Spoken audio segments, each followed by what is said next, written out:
How did Taylor Swift break all-time records with the Eras Tour?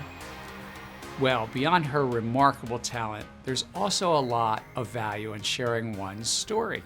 And here at the SEC, there's also lots of talent and history. So, as we celebrate the SEC's 90th anniversary, let's take an Eras tour of our own.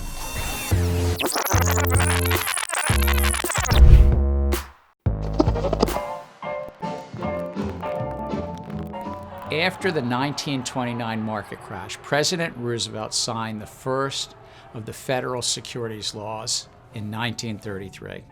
He followed a year later with the passage of the Securities and Exchange Act, making June 6, 1934, our birthday here at the SEC. And then he appointed Joe Kennedy Sr. as our first chair.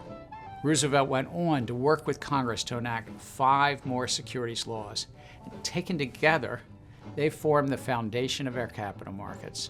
These laws were about protecting the investing public by ensuring they had what Roosevelt called complete and truthful disclosure.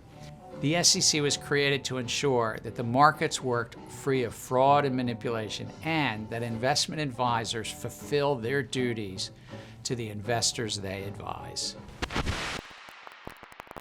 20 years later, Chair Kennedy's son, Jack, became president, rolled up his sleeves, and started the reinvigoration of the SEC. It was a time of change and turmoil for the U.S., civil rights movement, but also the loss of towering figures like JFK, RFK, MLK, as well as too many lives in Vietnam. It was the time of the mainframe computer with rapid changes in technology and finance. In response, JFK's successors worked with Congress and SEC chairs Manny Cohen through Ray Garrett to update the securities laws. The 1980s brought us Wall Street, the movie, and greedy villains like Gordon Gekko. At the time, SEC Chair John Shad vowed to come down on the real-life insider traders with hobnail boots. And when he succeeded, the SEC staff presented him with an inscribed pair. It also was a time of turmoil in the government securities markets, where a dozen or more firms failed, and Congress responded again by granting the SEC new authorities relating to both the U.S. Treasury markets and to insider trading.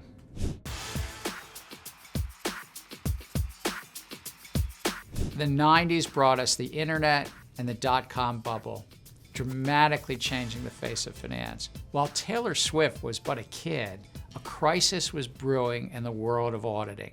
Faulty accounting led to historic bankruptcies. In response, Congress passed the Sarbanes-Oxley Act. I was honored to work with my hometown Senator Paul Sarbanes to help restore trust in our financial system. But excesses continued building elsewhere in the system. The financial crisis of 2008 led to more than 8 million Americans losing their jobs, millions losing their homes, and small businesses folding across the country. Once again, Congress responded with reforms, tasking the SEC with new authorities in the Dodd-Frank Act of 2010.